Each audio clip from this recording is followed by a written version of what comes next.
কুলদৰ চলিহা অসম প্ৰাদেশিক কংগ্ৰেছ কমিটিৰ প্ৰথম সভাপতি আছিল।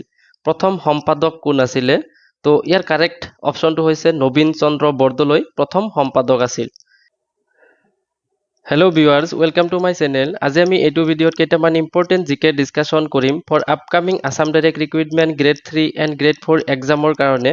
আজি আমি এইটো ভিডিঅ'ত মক টেষ্ট পেপাৰ 3 ডিছকাশ্যন কৰিম। ইয়াৰ আগতে আমি দুটা টেষ্ট ডিছকাশ্যন কৰিছিলোঁ, তো ভিডিঅ'বিলাক আপোনালোকে যাই চাই ল'ব পাৰে। তো আজিৰ ভিডিঅ'ৰ প্ৰথম কুৱেশ্যনটো হৈছে চুকাফাৰ শাসনকালত বৰগোহাঁই পদবীটো প্ৰথম সৃষ্টি কৰা হৈছিল। প্ৰথম বৰগোহাঁই কোন আছিল? তো অপশ্যন 4টাৰ ভিতৰত ইয়াৰ কাৰেক্ট অপশ্যনটো হৈছে অপশ্যন এ কানগণ। চুকাফাৰ শাসনকালত প্ৰথম বৰগোহাঁই আছিলে। নেক্সট কুৱেশ্যন নম্বৰ 2, চুকাফাই প্ৰতিষ্ঠা কৰা আহোমৰ প্ৰথম মুখ্য সদৰ টিপাম কোন কোন অঞ্চলৰ মাজত আছে? তো ইয়াৰ কাৰেক্ট এনচাৰটো হৈছে অপশ্যন বি বুঢ়ীদিহিং আৰু দিচাং অঞ্চলৰ মাজত আছে। নেক্সট কুৱেশ্যন নম্বৰ 3, প্ৰথম আহোম কমতাৰণৰ পাছত বিখ্যাত কমতা ৰাজকুঁৱৰী ভাজনীক আহোম ৰজা চুডাংফালৈ উপহাৰ দিয়া হৈছিল। তেওঁ কোনজন কমতা ৰজাৰ জীয়ৰী আছিলে? তো ইয়াৰ কাৰেক্ট এনচাৰটো হৈছে option A Pratapdhwaj. Next question number 4, চুডাংফাৰ ৰাজত্ব কালত আহোম আৰু মুংকাঙৰ নৰ ৰজাৰ মাজত সংঘাত হয়। দুই পক্ষৰ মাজত সীমা হিচাপে কি নিৰ্ধাৰণ কৰা হৈছিলে?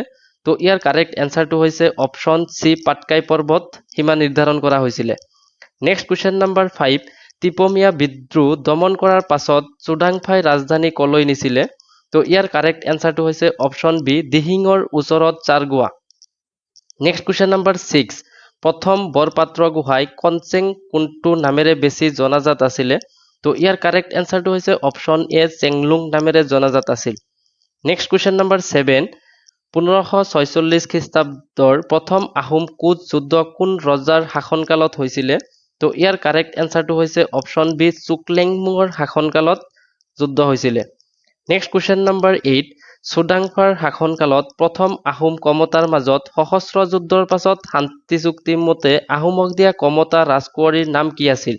তো ইয়াৰ কাৰেক্ট এনচাৰটো হৈছে অপশ্যন এ ৰজনী বা ৰাগনী আছিল। নেক্সট কুৱেশ্যন নম্বৰ 9, প্ৰথমজন বৰপাত্ৰ গোহাঁই চুহুংমুঙৰ সৈতে সম্পৰ্ক কি আছিলে? তো ইয়াৰ কাৰেক্ট এনচাৰটো হৈছে অপশ্যন ডি হতিয়া ভায়েক। প্ৰথম বৰপাত্ৰ গোহাঁই চুহুংমুঙৰ সৈতে সম্পৰ্ক আছিলে। নেক্সট কুৱেশ্যন নম্বৰ 10, প্ৰথম আহোম টিপাম সংঘৰ্ষ কাৰ শাসনকালত হৈছিলে? তো ইয়াৰ কাৰেক্ট এনচাৰটো হৈছে অপশ্যন বি চুডাংফাৰ শাসনকালত হৈছিল।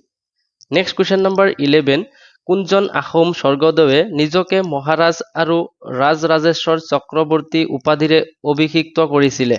তো ইয়াৰ কাৰেক্ট এনচাৰটো হৈছে option C Sudangphaa.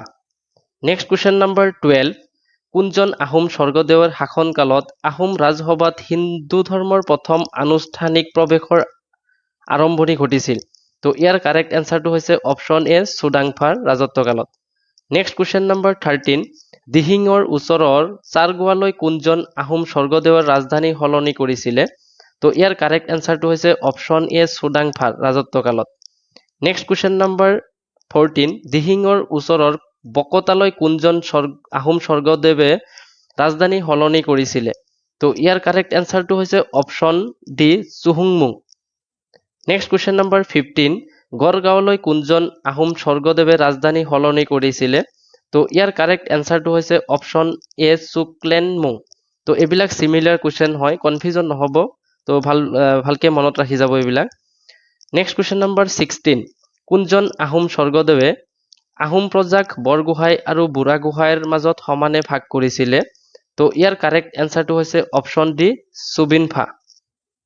Next question number 17, Kuladhar Chaliha Assam প্ৰাদেশিক কংগ্ৰেছ কমিটিৰ প্ৰথম সভাপতি আছিল। প্ৰথম সম্পাদক কোন আছিলে? তো ইয়াৰ কাৰেক্ট অপশ্যনটো হৈছে নবীন চন্দ্ৰ বৰদলৈ প্ৰথম সম্পাদক আছিল। নেক্সট কুৱেশ্যন নম্বৰ 18, মাজুলী চুক্তি 1563 চন কোনজন আহোম স্বৰ্গদেৱৰ শাসনকালত স্বাক্ষৰিত কৰা হৈছিলে? তো ইয়াৰ কাৰেক্ট এনচাৰটো হৈছে অপশ্যন ডি চুকাফা ৰাজত্বকালত। নেক্সট কুৱেশ্যন নম্বৰ 19, প্ৰাচীন অসমত সুবৰ্ণপীঠ কোন কোন ঠাইৰ মাজত আছিলে? তো ইয়াৰ কাৰেক্ট এনচাৰটো হৈছে অপশ্যন এ ৰূপহী আৰু ভৰলী। নেক্সট কুৱেশ্যন নম্বৰ 20, প্ৰাগজ্যোতিষৰ প্ৰথম অনাৰ্য ৰজাজনক লোক বিশ্বাসমতে কি নামেৰে জনা যায়? তো ইয়াৰ কাৰেক্ট এনচাৰটো হৈছে অপশ্যন এ মহিৰংগ দানৱ।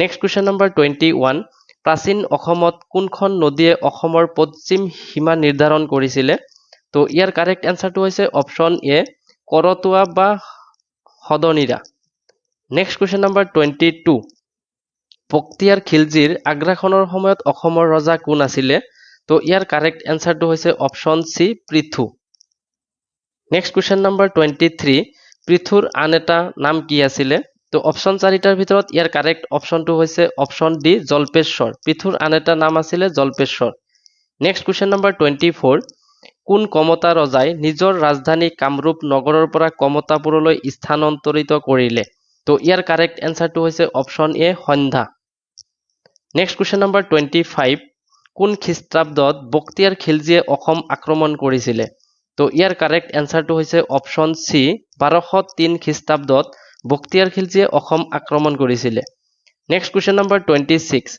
অসমৰ প্ৰথম মুখ্য আয়ুক্ত কোন আছিলে তো ইয়াৰ কাৰেক্ট এনসাৰটো হৈছে অপশ্যন বি আৰ এইচ কেটিংছ অসমৰ প্ৰথম মুখ্য আয়ুক্ত আছিলে নেক্সট কুৱেশ্যন নম্বৰ 27 মিৰ জুমলাৰ লগত অহা ইতিহাসবিদজনৰ নাম কি তো ইয়াৰ কাৰেক্ট এনসাৰটো হৈছে অপশ্যন বি চিহাবুদ্দিন তালিছ মিৰ জুমলাৰ লগত অহা প্ৰথম ইতিহাসবিদ নেক্সট কুৱেশ্যন নম্বৰ 28 চুকলেংমুঙৰ শাসনকালত কোন নদীৰ পাৰত প্ৰথম আহোম কোচ সংঘৰ্ষ 1546 চনত হৈছিলে তো ইয়াৰ কাৰেক্ট এনসাৰটো হৈছে অপশ্যন ডি পিছলা নেক্সট কুৱেশ্যন নম্বৰ 29 আহোমসকলে তেওঁলোকৰ অন্তিম ৰাজধানী ক'ত প্ৰতিষ্ঠা কৰিছিলে তো ইয়াৰ কাৰেক্ট এনসাৰটো হৈছে যোৰহাটত আহোমসকলে অন্তিম ৰাজধানী যোৰহাটত প্ৰতিষ্ঠা কৰিছিলে নেক্সট কুৱেশ্যন নম্বৰ 30 স্বাধীনতাৰ পূৰ্বে অসমৰ প্ৰথম গভৰ্ণৰ জেনেৰেল কোন আছিলে তো ইয়াৰ কাৰেক্ট এনসাৰটো হ'ব option A Nicholas Tod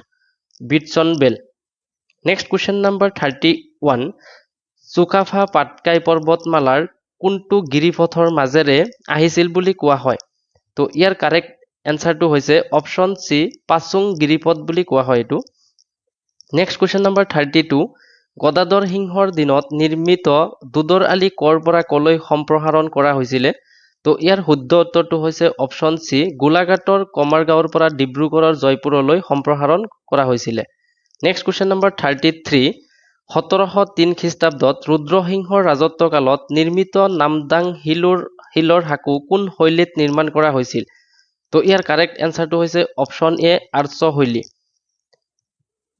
next question number 34 1563 চনত মাজুলী সন্ধিৰ দ্বাৰা কোনখন নদীক আহোম আৰু কোচ ৰাজ্যৰ মাজত সীমা হিচাপে নিৰ্ধাৰণ কৰা হৈছিলে তো ইয়াৰ কাৰেক্ট এনসাৰটো হৈছে অপশ্যন ডি সোৱণশিৰি নদী নেক্সট কুৱেশ্যন নম্বৰ 35 1663 চনত ঘিলাজাৰিঘাট সন্ধিত মোগলৰ পক্ষক কোনে প্ৰতিনিধিত্ব কৰিছিলে তো ইয়াৰ কাৰেক্ট এনসাৰটো হৈছে অপশ্যন এ মিৰ জুমলা 1663 চনত গিলাজাৰিঘাট সন্ধিত মোগলক পক্ষত প্ৰতিনিধিত্ব কৰিছিল মিৰ জুমলা নেক্সট কুৱেশ্যন নম্বৰ 36 কোন আহোম ৰজাৰ ৰাজত্বকালত আহোম আৰু মোগলৰ মাজত ঘিলাজাৰিঘাট সন্ধি স্বাক্ষৰিত কৰা হৈছিলে তো ইয়াৰ কাৰেক্ট এনসাৰটো হৈছে অপশ্যন ডি জয়ধ্বজ সিংহ বা চুতামলা নেক্সট কুৱেশ্যন নম্বৰ 37 স্বৰ্গদেউ উদয়াদিত্য সিংহৰ আহোম নাম কি তো ইয়াৰ কাৰেক্ট এনসাৰটো হৈছে অপশ্যন এ চুন্নতফা স্বৰ্গদেউ উদয়াদিত্য সিংহৰ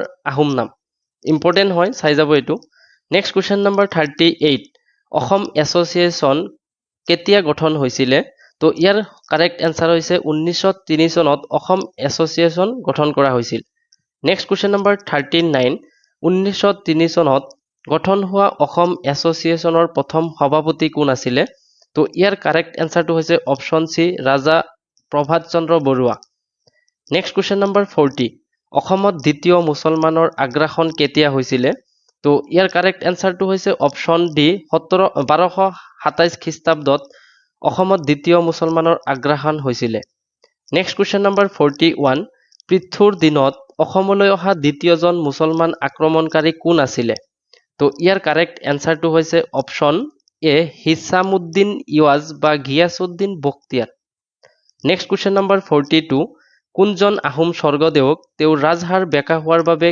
কেকুৰা ৰজা বুলি জনা যায় তো ইয়াৰ কাৰেক্ট এনসাৰটো হৈছে অপশ্যন সি চুতিনফা বা নৰিয়া ৰজা কেকুৰা ৰজা বুলি জনা যায় নেক্সট কুৱেশ্যন নম্বৰ 43 মান আৰু ব্ৰিটিছৰ মাজত কেতিয়া ইয়াণ্ডাবু সন্ধি স্বাক্ষৰিত কৰা হৈছিলে তো ইয়াৰ কাৰেক্ট এনসাৰটো হৈছে অপশন এ 24 ফেব্ৰুৱাৰী 1826 চনত মান আৰু ব্ৰিটিছৰ মাজত ইয়াণ্ডাবু সন্ধি স্বাক্ষৰিত কৰা হৈছিলে নেক্সট কোৱেশ্চন নম্বৰ 44 ইয়াণ্ডাবু সন্ধিৰ সময়ত ব্ৰিটিছ পক্ষক কোনে প্ৰতিনিধিত্ব কৰিছিলে তো ইয়াৰ কাৰেক্ট এনসাৰটো হৈছে option B Archibald Campbell next question number 45 1663 চনত গিলাজাৰিঘাট সন্ধি অনুসৰি মোগলক দিয়া আহোম ৰাজকুমাৰীৰ নাম কি তো ইয়াৰ কাৰেক্ট এনসাৰটো হৈছে অপশন সি ৰমণী গাভৰু নেক্সট কোৱেশ্চন নম্বৰ 46 কোন আহোম স্বৰ্গদেৱৰ ৰাজত্ব কালত আলাবৈ যুদ্ধ সংঘটিত হৈছিলে তো ইয়াৰ কাৰেক্ট এনসাৰটো হৈছে অপশন সি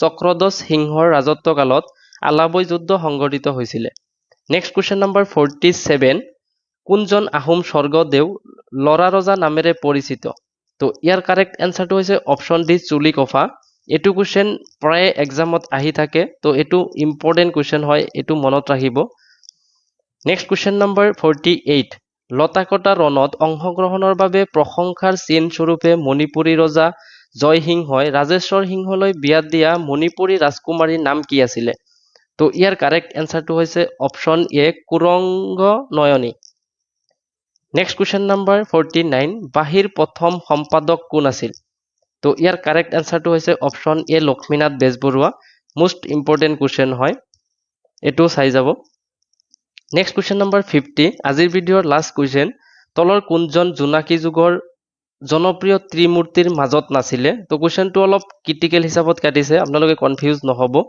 তলৰ কোনজন জোনাকী যুগৰ জনপ্ৰিয় ত্ৰিমূৰ্তিৰ মাজত নাছিল জোনাকী যুগৰ ত্ৰিমূৰ্তি তিনিজন আছিলে তাৰ মাজত কোন নাছিলে সেই কোৱেশ্চনটো সুধিছে তো ইয়াৰ কাৰেক্ট এনসাৰটো হৈছে অপশন সি হেমচন্দ্ৰ বৰুৱা জোনাকী যুগৰ জনপ্ৰিয় ত্ৰিমূৰ্তিৰ মাজত নাছিলে তো thank you for watching this ভিডিঅ'টো ভাল লাগিলে লাইক কৰিব কমেন্ট কৰিব আৰু বেছি বেছিকে শ্বেয়াৰ কৰি দিব আৰু চেনেলটো যদি নতুন আহিছে সাবস্ক্ৰাইব কৰি যাব